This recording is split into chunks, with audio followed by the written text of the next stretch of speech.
this sort of angle finder to sort of keep an eye on my angle.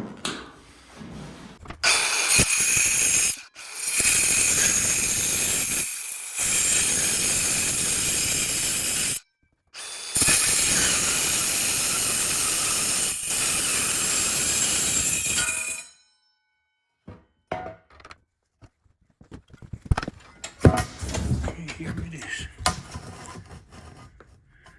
Just match up right there, overlap it, and weld it on. I gotta find one for the other side, and that's the shape.